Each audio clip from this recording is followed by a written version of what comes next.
어려운 상황 속에서 은혜롭게 찬양해 주셔서 감사를 드립니다. 다섯째 주가 돌아오면 2부, 3부는 우리 은퇴하신 장로님께서 순서에 따라서 기도하시는데, 오늘은 2부에는 정재순 장로님, 3부에는 고용택 장로님께서 은혜롭게 기도해 주셔서 감사를 드리고, 또 연세 드신 모든 어르신들 한결같이 기도하고 섬기고 또 몸된 교회 사랑해 주셔서 감사드리고, 더욱 건강하신 우리 모든 어르신들 되시기를 바랍니다. 세상에서 제일 매운 고추, 작은 고추, 빨간 고추, 청양고추, 어느 글에 보니까 내 눈에 들어간 고추가 가장 맵다 그랬습니다. 실감이 안 나는 분은 집에 가서 한번 고추를 눈에 한번 집어넣어 보시면 실감이 날 겁니다. 오늘 종교개혁주의를 맞이해서 하나님의 말씀이 우리 마음 깊이 들어가는, 하나님의 말씀이 마음속에 깊이 들어가는 그런 은혜가 있기를 바랍니다. 예레미야 23장 29절에 보게 되면은 하나님의 말씀은 불과 같고 방망이와 같다 그랬습니다. 불이 들어가면 변화가 일어나고 방망이가 들어가면 새로운 파괴와 건설이 일어나는 것처럼 하나님의 말씀은 불과 같고 방망이와 같다 그랬는데, 하나님의 말씀이 우리 마음의 삶 속에 들어가서 새로운 역사가 나타나기를 바랍니다. 유대인들은 시간을 중요하게 생각합니다. 그래서 탈무드에서 보게 되면은 성인식 할 때 이제 시계를 선물로 준다고 그래요. 그래서 앞으로 살아가면서 성인이 되었을 때 시간을 잘 지키면서 살아라, 이제 그런 의미로 이제 시계를 선물한다고 그럽니다. 오래전에 그 이스라엘 대사가 한국을 떠나면서 이제 그런 얘기를 했습니다. 한국과 이스라엘이 교육열이 대단히 높다고 그래요. 한국도 그렇고 이스라엘도 그렇고. 근데 조금 다른 것은 이스라엘 부모들은 자녀들이 학교 갔다 오면은 오늘 얼마나 즐거웠느냐, 뭘 재미나게 공부를 했느냐, 뭐를 깨달았느냐, 그렇게 얘기하면서 서로 이제 토론을 한다고 그래요. 토론. 그래서 이제 많은 이제 대화가 이루어지는데, 한국의 이제 부모님들은 아이들이 학교 갔다 오면 오늘 시험 봤냐, 몇 점 받았냐, 이제 기준이 100점, 100점 받아야 잘한 겁니다. 100점 받았냐? 그리고 100점 받았다 그러면 딴 애들은 몇 점이나 받았냐? 그래서 딴 애들은 한 50점 받고 내 아이만 100점을 받아야 그제서 이제 칭찬을 한다고 그래요.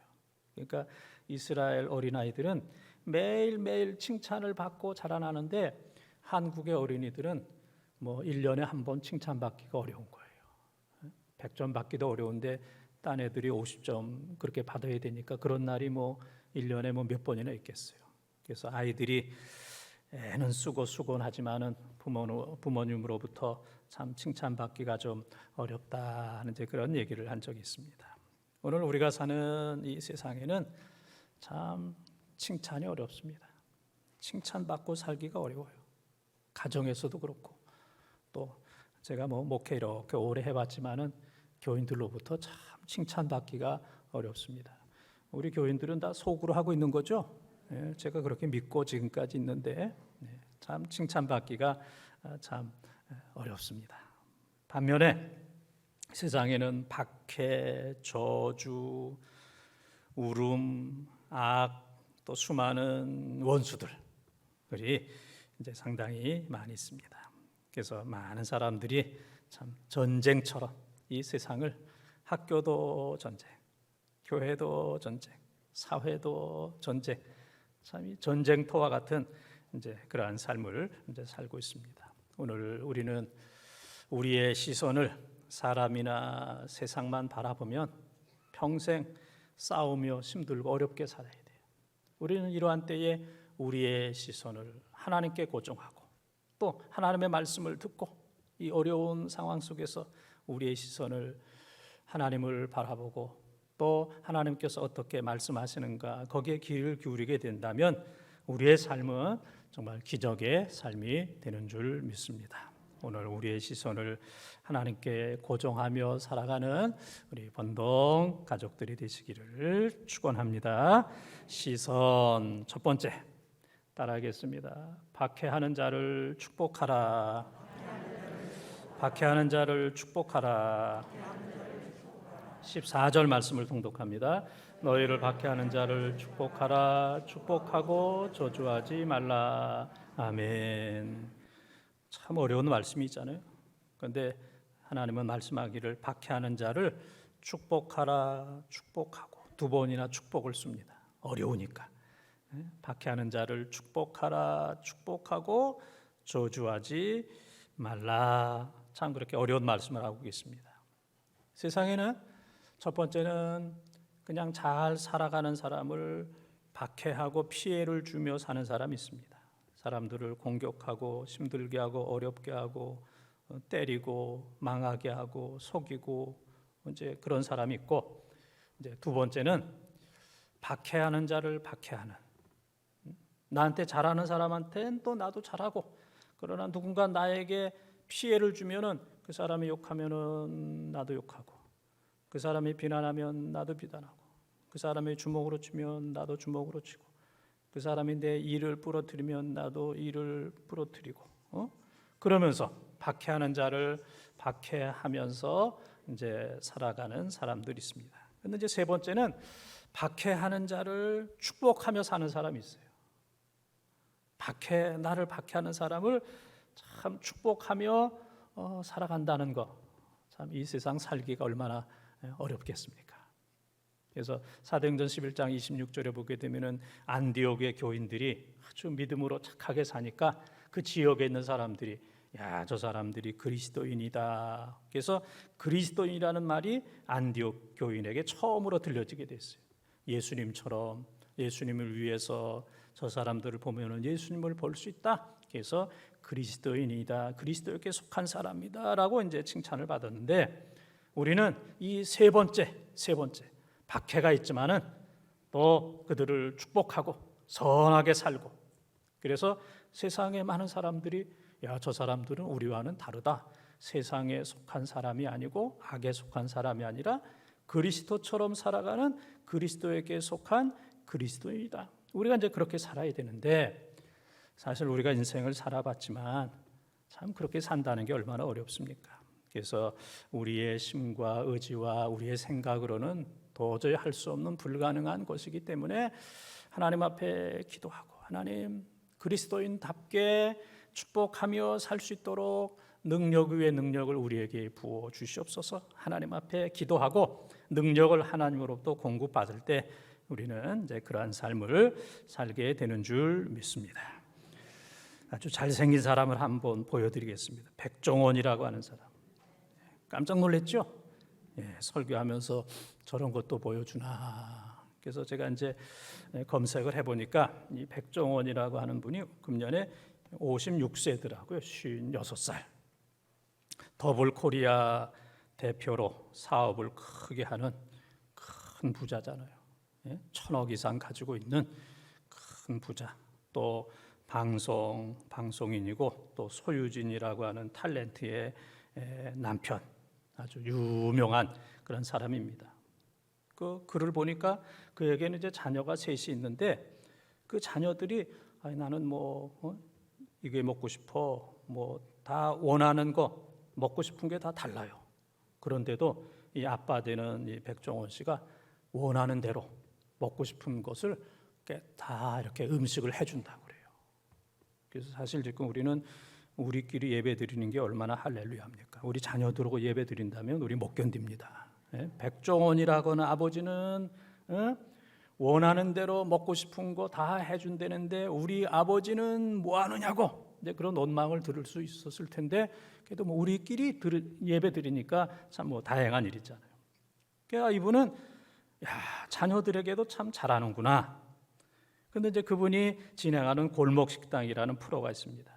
저도 오래전에 그런 프로가 있는 거 한번 이렇게 보면서 저는 어떤 생각을 했냐면은, 저게 필요할까? 저거 몇 번 하다가 끝날 거다. 시청률이 없어가지고 몇 번 하다가 그냥 흐지부지 그냥 끝날 것이다 라고 생각했는데 이게 장수 프로그램이 되었고 인기가 많고 영향력이 대단해요. 그래서 제가 지난주에 한번 자세히 봤어요. 골목 식당. 아니 뭐 때문에 저렇게 인기가 있을까 해서 제가 한 몇십 분 정도 잘 이렇게 봤어. 그랬더니 이제 그 식당을 선택을 해서 잘 안 되는 식당을 선택을 해서 이렇게 이제 몇 분 방문해서 이렇게 이제 지도를 해주는 거예요. 이렇게 하라, 이렇게 하라. 이제 지도를 해주고 뭐 인테리어는 이렇게 하고 음식은 이렇게 하고 뭐 이제 지도를 해주는 거예요. 그런데 이 식당 주인이 이 백종원 씨를 보든지 또 기다리든지 할 때 보면은 막 긴장을 합니다. 긴장을 하고 그냥 벌벌 떨고 그 다음에 그분이 얘기하면은 그냥 잘 이렇게 적고 그래요. 그리고 어떤 때 보면은 따끔하게 야단을 쳐요. 따끔하게. 오늘 2부 예배 들으신 어떤 분이 얘기하기를 목사님이 따끔하게를 5번이나 얘기했다고. 따끔하게 야단을 칩니다. 그런 식으로 하려면 식당 그만두라고. 그래서 손님이 오겠냐고. 그런 식으로 하니까 이렇게 될 수밖에 없었지. 정말 그냥 따끔하게 야단을 쳐서 변화를 가져오고 이제 개선을 가져옵니다. 그래서 그런 과정을 통해서 이제 칭찬을 합니다. 야, 이제는 됐다. 이 가게 되겠다. 실력이 좋아졌다. 칭찬하게 되면은 그 음식점 식당 주인이 막 인사를 100번을 합니다. 감사하다. 가르쳐줘서 감사하다. 그 다음에 그냥 감동이 되고 눈물을 펑펑 흘리면서 너무너무 감사하다. 그냥 눈물을 막 펑펑 흘려요. 이제 최고의 칭찬은 내가 여기 밥 먹으러 오고 싶다. 오는 김에 오는 게 아니고 식당이 철원이면은 내가 서울에 있다가도 철원에 가서 이 식당에 와서 음식을 먹고 싶다. 이건 최고의 칭찬입니다. 그런 칭찬 한마디 들으면 그냥 감동이 돼서 이제 세상을 다 얻은 것처럼. 그래서 그가 지도하는 대로 잘하면 식당도 잘 되고 그냥 손님들이 그냥 막 모여드는 이제 그런 것을 볼 수가 있었습니다. 저는 이제 그 모습을 보면서 이 따끔한 교훈, 따끔한 이 가르침, 오늘날은 그게 없습니다. 이 따끔한 게 없습니다.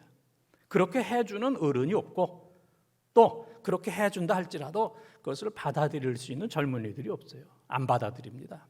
왜 단치는 거야?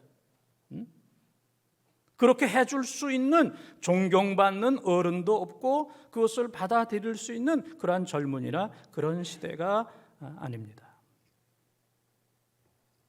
가정에 백종원과 같은 어른이 없는 거예요. 따끔하게 얘기해 줄 수 있는 그런 부모가 없습니다. 교회에 백종원과 같은 어른이 없는 거예요. 따끔하게. 신앙생활은 그렇게 하면 안 돼. 신앙생활은 이렇게 하는 거야. 예, 알았습니다. 그럴 수 있는 어른이 없습니다. 이 사회에 따끔하게 얘기해 줄 수 있는 그런 어른이 없어요. 또 그것을 받아들이고 감동하고 눈물로 받아들일 수 있는 그러한 자녀들이 없고 그러한 교인들이 없고 그러한 사람들이 없는 이 힘든 시대를 우리는 살아가고 있습니다.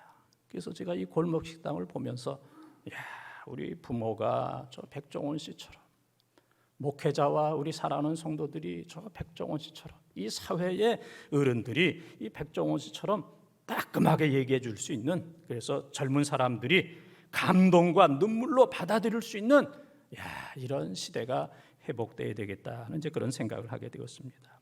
오늘 우리가 사는 세상이 얼마나 힘듭니까? 하나님께서는 너희를 박해하는 자를 저주하지 말아라. 축복하라. 그리고 축복하라. 축복하고 축복하라. 이 하나님께서 우리를 향한 말씀입니다. 저주받은 사람은 저주합니다. 받은 게 저주밖에 없기 때문에 저주하는 거예요. 축복을 받은 사람은 축복합니다.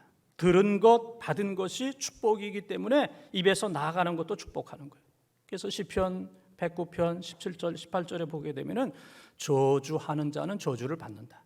저주를 받았기 때문에 저주하고 내가 저주하게 되면은 그 저주가 다른 사람들에게 가기 전에 그 저주가 나에게 온다고 그랬어요. 살 속으로 뼈 속으로 나에게 오는 거예요. 이 저주가 내 살 속으로 뼈 속으로 내 속으로 먼저 임하게 되는 거예요. 그러니까 저주 받은 사람은 저주할 수밖에 없습니다. 저주하는 순간에 나에게 또한 저주가 오는 겁니다.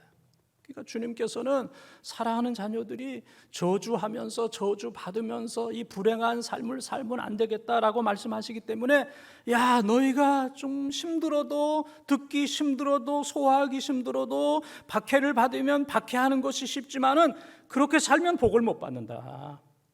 그거는 불행한 길이다. 저주의 길이다. 그래서 너희들이 박해를 받는다 할지라도 축복하라. 그리고 축복하고 저주하지 말아라. 이 어려운 시대에 하나님의 말씀을, 따끔한 이 하나님의 말씀을 가슴을 열고 마음을 열고 잘 받아들여서 그 말씀대로 살아서 여러분과 자녀와 가족, 교회가 잘 되는 은혜가 넘치기를 주님의 이름으로 축원합니다. 두 번째 따라하겠습니다. 모든 사람과 마음을 같이 하라. 모든 사람과 마음을 같이 하라. 좀 길지만은 15절에서 18절까지 있습니다. 즐거워하는 자들과 함께 즐거워하고 우는 자들과 함께 울라. 서로 마음을 같이 하며 높은 데 마음을 두지 말고 도려 낮은 데 처하며 스스로 지혜 있는 채 하지 말라. 아무에게도 악을 악으로 갚지 말고 모든 사람 앞에서 선한 일을 도모하라. 할 수 있거든 너희로서는 모든 사람과 더불어 화목하라. 아멘. 모든 사람들과 마음을 같이 하라. 마음을 같이 하라 그랬습니다. 이제 우리 속담에 좋은 일에는 친척이 없고 어려운 일에는 친척이 있다. 누가 이제 어려움 당하면 우리는 어려운 일은 잘해요. 도와주는 거, 힘든 거 이거는 이제 잘하는데 누가 좀 잘됐다. 그거를 같이 하기는 상당히 어렵습니다. 그래서 우리가 그런 말들 있잖아요. 배고픈 것은 참는데 배 아픈 것은 못 참는다. 배고픈 것은 참는데 배 아픈 것은 못 참는다. 우리는 고생하고 힘들고 어려운 거는 잘 참는데 배 아픈 거, 남이 나보다 잘 되는 거, 남이 나보다 잘 되는 거 이거 못 참아요. 오늘 우리가 지금 왜 힘들어요? 왜 잠을 못 자요? 왜 어렵습니까? 남이 잘 됐기 때문에. 우리 주위에 누구네가 잘 됐대, 누구 자녀가 잘 됐대, 누가 뭐 이렇게 해서 뭐 돈을 벌었대, 누가 그런 것 때문에 지금 마음이 안정이 안 되는 거예요. 지금 만족이라는 게 없어요. 행복이라는 게 없습니다. 지금 비교와 욕심으로 인해서 못 견디는 겁니다. 못 견뎌요. 배고픈 것은 참는데 배 아픈 것은 못 참아. 그래서 우리 주위에 이렇게 잘 됐다 그런 얘기 듣고 평생 동안 소화가 안 돼가지고 소화제 먹는 사람, 평생 동안 머리 아파서 두통약 먹는 그런 사람, 언제부터 먹었는데 아직도 그 약을 끊지 못하는 그런 사람들도 이제 종종 있을 겁니다. 그래서 남 잘 되는 거, 그 마음을 가져야 돼요. 우리가 어려운 사람들과 동정하는 것, 그 마음도 똑같은 마음을 품는 것도 너무너무 잘하는 일이지만은 누군가 잘 되었을 때 같은 마음을 품고 기뻐하고 즐거워하는 이러한 마음이 너무너무 중요합니다. 우리 교인들 가운데 이제 신앙생활 한 지 한 1년 안 된 분들은 교회 안에 있는 모든 사람들을 존경하고 다 사랑합니다. 1년 안 된 분들은 모든 교인들 나보다 너무너무 귀한 분들이야. 나는 저런 분들의 신앙 발 뒤꿈치도 따라갈 수가 없어. 너무너무 귀한 분들이야. 또 모든 사람들을 존경하고 모든 사람들을 사랑해요. 욕하고 비난하고 미운 사람이 한 사람도 없어. 그런데 우리가 한 교회에서 신앙생활 한 30년 정도 하면 눈을 뜨고 봐도 존경할 사람이 없어요. 눈을 뜨고 봐도 존경할 사람이 없어. 눈을 크게 뜨고 봐도 사랑할 만한 사람이 없어. 1년에 한 2사람씩 뭐 충돌하고 마음 상하고 눈 크게 뜨고 싸우고 그게 쌓이고 쌓여서 한 30년 정도 되면은 주위를 둘러보면 다 싸운 사람이야. 다 미운 사람. 저 사람이 나에게 상처 줬지. 저 사람 그래서 한 30년 정도 이렇게 돼서 보면은 존경할 만한 사람 없어. 다 말만 하면 비난하고 욕하고 아이고 뭐 그 사람도 뭐 그것도 뭐 이렇게 되잖아요. 사랑할 만한 사람이 없는 거예요. 다 흠이 보여, 흠이. 그래서 한 교회에서 한 20년, 30년 돼서 사람들을 존경하고 사람들을 사랑한다는 것은 내가 볼 땐 기적이야. 기적. 야, 교회 안에 저런 사람도 있구나. 이게 이제 사실 바뀌어져야 되거든요. 처음에는 존경하고 사랑하는 사람이 없었는데 신앙생활 잘하고 한 20년, 30년 하다 보니까 주님의 은혜를 받아서 모든 사람들을 존경하고 사랑하는 사람으로 바뀌어야 되는데 이게 완전히 반대가 되는 이런 경우들이 너무너무 많이 있어요. 그래서 우리가 정말 그리스도를 닮아야 돼요. 예수님의 마음, 이 마음으로 돌아가지 않으면 교회 생활, 신앙생활 하면 할수록 존경할 만한 사람은 없고 사랑할 만한 사람이 없는 모든 사람들이 비난과 그리고 미움의 대상이 되지 않도록 우리가 끊임없이 노력을 해야 됩니다. 여러분들요, 우리 주위에 북서울 꿈의 숲 거기 전망대 한번 가보셨습니까? 여러분들이 뭘 바쁘다고 거기도 안 가봤어요. 예? 못담시 뭐 때문에 거기도 안 가보셨어요? 우리 가까이 있는 것이라고 해서 무시하면 안 됩니다. 예? 가까이 있다고 해서 무시하면 안 돼요. 거기는 참 좋은 곳입니다. 그래서 이제 거기 전망대 올라가서 딱 보게 되면 서울 동서남북이 다 보이는데 아파트도 보이고 집도 보이고 사람도 보이는데 뭐 그렇게 대단한 아파트 이런 것도 거기 올라가서 보면은 잘 몰라요. 야, 너무 작다.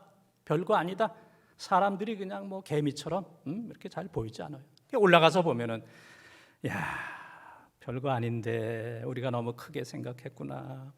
우리가 뭐 번동에서 또 뭐 번동제일교회에서 뭐 몇 사람 아는 것도 아닌데 그 몇 사람 아는 사람들 가운데 이래서 싫고 저래서 싫고 이래서 미우고 저래서 미우고 야, 정말 내가 그렇게 살아서는 안 되는데 그런 생각이. 뭐 어쩌다가 이제 뭐 비행기 한번 타서 이렇게 보면은 야, 정말 작다. 세상이 작다. 집도 작고 아파트도 작고 사람도 작고 야, 분간하기 어렵다. 이제 그런 걸 느끼게 됩니다. 우리가 이렇게 작은 세상에 살면서도 다투고 미워하고 시기하고 저주하며 사는 거 야, 이렇게 살아서는 안 되는데 하는 것을 우리가 이제 높은 데 올라가다 보면은 느끼게 되는데 또 다시 이 마을로 내려오면 집이 커 보이고 사람이 커 보이고 미운 사람도 있고 이런저런 사람들이 이제 생기는 것이 이제 반복되는 것을 볼 수가 있습니다. 버킷 리스트 이런 얘기를 이제 많이 들어보셨을 겁니다. 버킷 리스트. 죽음을 앞에 둔 사람이 죽기 전에 하고 싶은 일을 적은 목록. 내가 이제 죽음이 곧 앞에 왔는데 내가 죽기 전에 이런 것을 이제 하고 싶다. 그래서 1번, 2번, 3번, 4번 이제 그렇게 적은 것을 이제 버킷 리스트. 뭐 다른 좋은 말로 하면은 소망 목록. 나 이런 것을 하고 싶다. 그래서 우리가 이 세상에 머무를 날이 얼마 되지 않았다, 얼마 남지 않았다라고 생각할 때 우리는 이런 생각을 할 겁니다. 사랑하고 용서하고 칭찬하고 기도하고 선을 행하고 하나님 앞에 회개하고 아멘도 하고 아멘도 하고 아멘 또 하고. 아니 죽을지 며칠 안 남았는데 아멘 안 할 사람이 어디 있어요? 웬만하면 은혜 받지. 우리가 영원히 오래 산다 그러니까 지금 아멘도 안 하고 눈만 똥꼬 이렇게 하고 있지.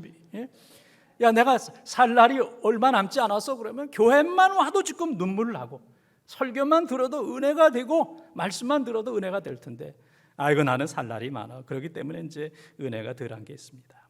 그래서 내가 살 날이 얼마 안 남았어. 그런데 내가 오늘 교회 가서 누구네 가만 안 놔두겠어. 내가 교육관 앞에서 내가 한번 본때를 한번 보여주겠어. 막 욕을 하고 때리고 뭐 하고 내가 뭐 마음에 안 드는 자녀 내가 그 집에 가서 내 불을 질러 버리겠어. 막 이런 식으로 제가 너무 세게 표현했죠. 그러는 사람은 없다는 얘기예요. 악하게 살았던 사람도 죽음이 며칠 안 남았을 때에 사랑하고 용서하고 도와주고 그렇게 살기를 원하는 것처럼 이 얘기의 제 메시지는 죽을 날 얼마 남지 않아서 그때 하지 말고 그때 하고 싶은 일을 지금 하라 하는 얘기입니다. 그때 가서 그렇게 하려고 그러지 말고, 그때 가서 모아서 하려고 그러지 말고, 용서하고 사랑하고 도와주고 기도하고 이거를 지금 하라. 우리가 지금부터 매일매일 오늘 우리 내 생에 있어서 마지막이 될 수도 있다, 이 종말론적인 신앙을 가지고 살게 되면은 거룩한 역사가 나타나게 되고 또 우리가 성화가 되고 하나님께서 우리들에게 놀라운 기적을 베풀어 주시는 줄 믿습니다. 그래서 우리가 이 땅에 사는 동안에 다른 사람들을 잘 이해해 줘야 돼요. 이해, understand. 그래서 이해라고 하는 말은 내가 밑에 서 있다, 내가 위에서 다른 사람들을 경멸하고 심판하고 그러면은 이해가 안 되는 거예요. 그 사람 밑에 서서 이렇게 보면 다 이해가 되는 거예요. 자녀 마음도 이해가 되고 부모님 마음도 이해가 되고 목회자 마음도 이해가 되고 교인들 마음도 이해가 되고 코로나 상황 속에서 이렇게 교회 나오시는 분들 보면은 그것도 이해가 되고 또 나오지 못하는 분들 그 마음도 또 이해가 되고 힘들고 어렵고 눈물 흘리는 그런 분들을 보게 되면은 그 모든 것들이 다 이해가 돼요. 그러나 내가 내 마음을 높이면 왜 저러는 거야? 아니 왜 노인네가 왜 저래? 왜 애들이 왜 저래? 아니 왜 그러는 거야? 난 이유를 도무지 모르겠네. 이유를 도무지 모르겠네. 이해가 안 되는 거예요. 마음이 아직 높아서 교만해서 그렇습니다. 주님이 마음을 낮추던 것처럼 하늘 보좌를 버리시고 낮고 낮은 땅에 오셔서 몸과 마음과 모든 것을 낮추셨을 때에 모든 사람들을 이해하고 포용하고 사랑하셨던 것처럼 우리 마음이 그러한 삶이 되어야 됩니다. 넓은 마음으로 오늘부터 그리고 지금부터 우리 곁에 있는 모든 사람들 어느 누구도 비난하거나 욕하거나 이해가 안 돼, 왜 저러는지 모르겠어, 그런 마음이 아니라 그 사람 속에 들어가야 돼요. 우는 사람과 함께 울고 웃는 사람과 함께 울어라, 더불어 화목하라 그랬습니다. 누군가 슬픔이 있어서 우는데 내가 웃는 사람이 되어서는 안 됩니다. 누군가 좋은 일이 있어서 막 웃는데 너무 배가 아파서 그 옆에서 우는 사람이 되어서는 안 됩니다. 이거는 병든 마음입니다. 이것은 마음을 같이 하는 게 아닙니다. 마음을 같이 하지 않는 거, 이거는 병든 마음, 잘못된 마음입니다. 이런 마음에는 평화가 없어요. 행복이 없습니다. 축복이 없습니다. 모든 사람들과 더불어서 마음을 같이 하며 함께 울고 함께 웃으며 공감하는 마음으로 살아가는 우리 본동의 가족들이 다 되시기를 주님의 이름으로 축원합니다. 세 번째 따라하겠습니다. 원수를 사랑하라. 원수를 사랑하라. 19절에서 21절까지 통독합니다. 내 사랑하는 자들아, 너희가 친히 원수를 갚지 말고 하나님의 진노하심에 맡기라. 기록되었으되 원수 갚는 것이 내게 있으니 내가 갚으리라고 주께서 말씀하시느니라. 내 원수가 줄이거든 먹이고 목마르거든 마시게 하라. 그리함으로 내가 숯불을 그 머리에 쌓아 놓으리라. 악에게 지지 말고 손으로 악을 이기라. 아멘. 부모는 자녀들이 잘 살기를 원합니다. 그래서 힘들고 어렵고 거칠은 그러한 일은 내가 할게. 너는 꽃길만 걸어. 너는 그냥 잘 살면 좋겠어.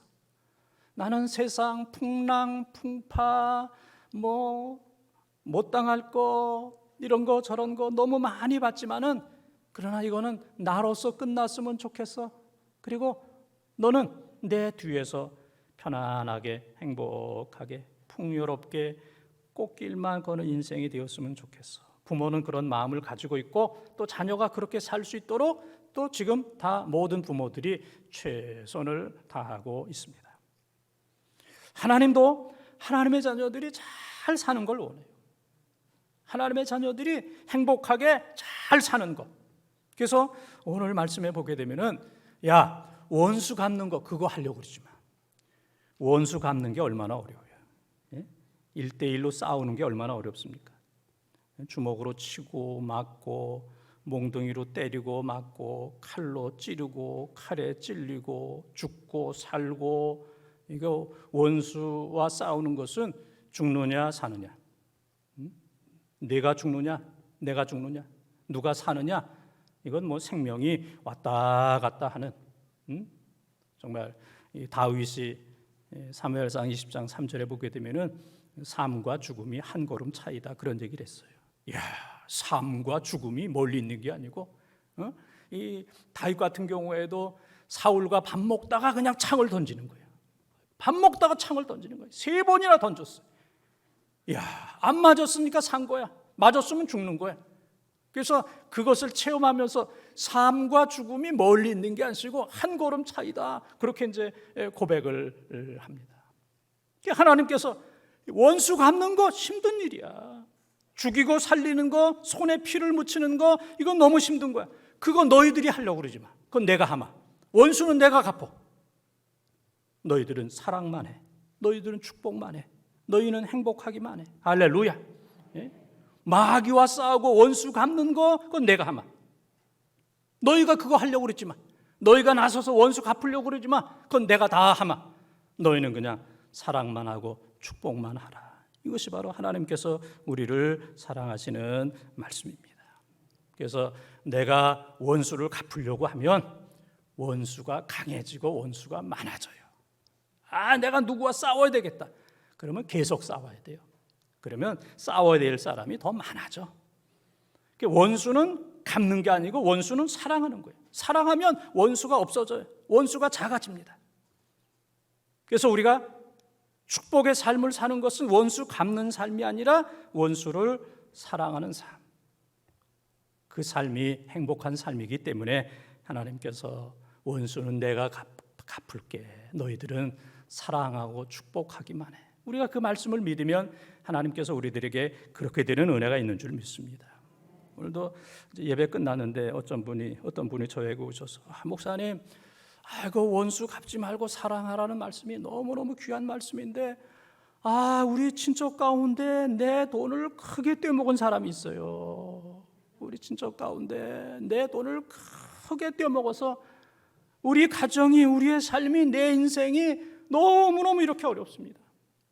그 사람만 없었다면 우리의 가정도 사업도 자녀도 지금보다 더 풍요롭게 살 수 있을 텐데, 아주 가까운 친척 그 사람 때문에 우리가 이렇게 어려움을 당했습니다. 목사님, 그 사람까지도 용서해야 되나요? 그렇게 물어요.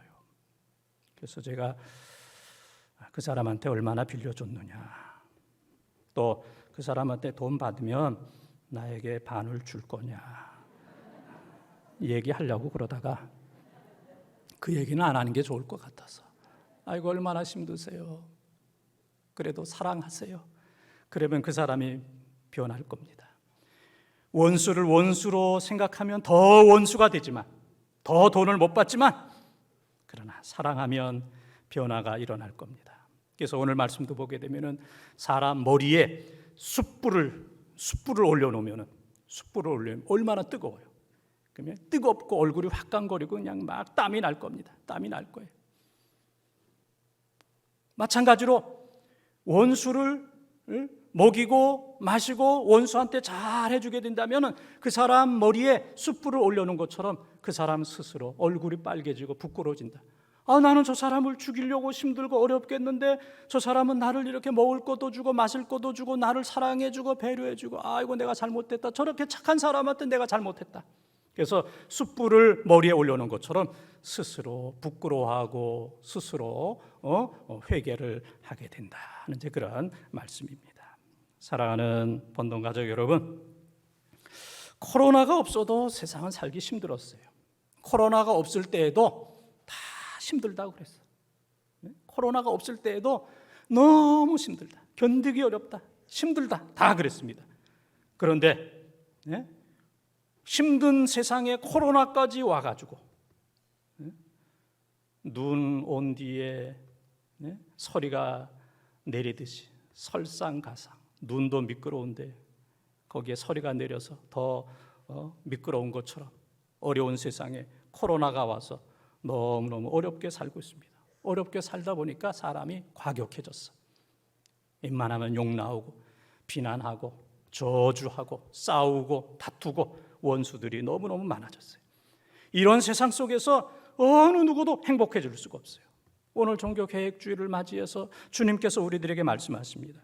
박해하는 사람 축복하라. 마음을 같이 하라.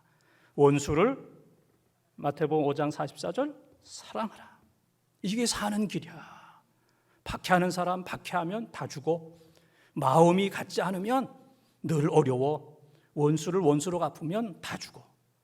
너희들이 행복하게 사는 길은 박해하는 사람을 축복하고 마음을 같이 하고 원수를 그래도 여러분들 한마디 정도 해야 되지 않습니까? 예? 끝까지 입 다물고 그렇게 있을 겁니까? 예? 한 번만 묻겠어요. 원수를 사랑하고. 종교개혁주를 맞이해서 어렵지만은 그렇게 순종해서 어렵고 힘든 가운데서도 우리의 시선을 세상에 사람에게 두지 말고 언제든지 우리에게 말씀하시는 그 하나님께 시선을 고정하고 하나님 말씀대로 살면 반드시 큰 기적이 나타나는 줄 믿습니다. 이러한 기적과 축복이 여러분의 것이 되어지기를 주님의 이름으로 축원합니다.